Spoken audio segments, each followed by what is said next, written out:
आप क्या मानते हैं इस मामले में? सब राजनीति है इसमें। हाँ? राजनीति, दो मंत्री जेल में गुमराह कर रहे हैं देश को और पब्लिक को। ये जो शिक्षा प्रधानमंत्री की शिक्षा पे सवाल उठा रहे हैं, तो ये क्यों कर रहे हैं, ये आपके समझ में आ रहा है? मेरे तो नहीं आ रहा। मुझे भी समझ में नहीं आ रहा, लेकिन ये राजनीति है।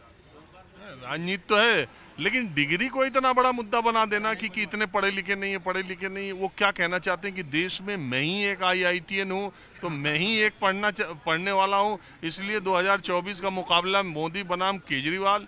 पढ़ाई लिखाई इस देश में कोई पढ़ाई लिखाई कोई मायने नहीं, 24 से डरे हुए हैं ये लोग कि फिर से दोबारा कहीं प्रधानमंत्री तो नहीं बन जाएंगे।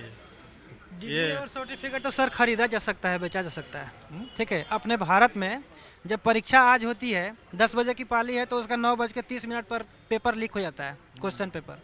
बिहार के तो बातें छोड़। जी, तो ये देश में हर जगह है। यहाँ पे मतलब कि यहाँ की जो पुलिस है, चाहे यहाँ की जो एक आर्मी को अगर छोड़ दिया जाए, तो हर जगह सर मतलब खरीद फरोश की दुनिया है।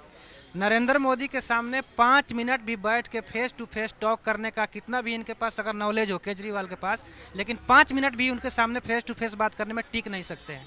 ये गिरगिट के जैसे रंग बदलते हैं जब इन कैसे आपको पता? हाँ जी, ये कैसे पता कि 5 मिनट में कौन किसको बहस हो? तब तो ये हो। जी ऐसा बहस होना। वैसे एक व्यवस्था ये होनी चाहिए कि जो जिस पर आरोप लगा रहा है या जिसके बारे में जो ये माइक पर एक तरफा बोल करके मंच पर और प्रेस कॉन्फ्रेंस में चले जाते हैं, एक व्यवस्था होनी चाहिए कि अगर आप बहुत गंभीर आरोप लगाएं तो दोनों आदमी की बहस हो जाए उससे। एकदम मैं न्यूज़ 24 पे ये होनी चाहिए। एकदम सर मैं चैलेंज कर रहा हूँ कि अगर face to face Narendra Modi और केजरीवाल की मुलाकात भी होती है तो एक बंद कमरे में होती है। ठीक है, पब्लिक के सामने उनको जो भी सवाल करना चाहिए नरेंद्र मोदी से, उसका वो जवाब देंगे। और 5 मिनट भी उनके सवालों का जवाब केजरीवाल नहीं दे सकते हैं, क्योंकि उनके पास इतना एक्सपीरियंस है ना। ऐसे ही नरेंद्र मोदी का दुनिया दीवाना नहीं है। एक बच्चा 2 साल का वो भी मोदी मोदी क्यों करता है? दिलों पे राज करने के लिए कुछ करना पड़ता है। लोग ऐसे दीवानापन, मोदी का दीवाना इतना हो गया कि लोग जान देने के लिए तैयार है। वो बिहार में क्या हाल है?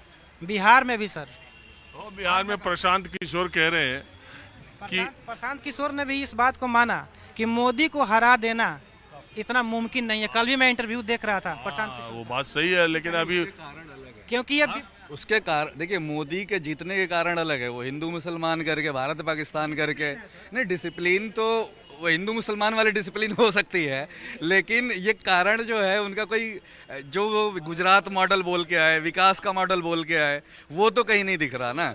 गैस के दाम बढ़ गए, बेरोजगारी बढ़ रही, अभी कंपनियां जो है, आप ही की बात हो रही थी कि भाई मजदूरी नहीं बढ़ा रही, काम जो है टारगेट बढ़ता जा रहा, काम रोज। जनवरी 2024 में जब अयोध्या का उद्घाटन होगा श्री राम मंदिर का, तो नॉन स्टॉप कवरेज और इतना लंबी पूजा होगी कि वो पूजा का शंख का आवाज ही मतदान के समय तक लोगों के कान में घूमती रहेगी।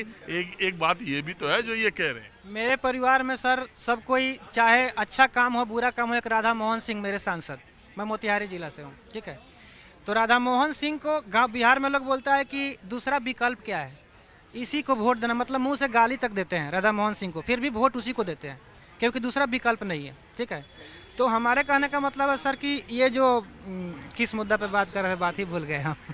चलिए तब हम चल रहे हैं, टाइम ज़्यादा हो गया, अब दूसरे लोगों के पास चलते हैं।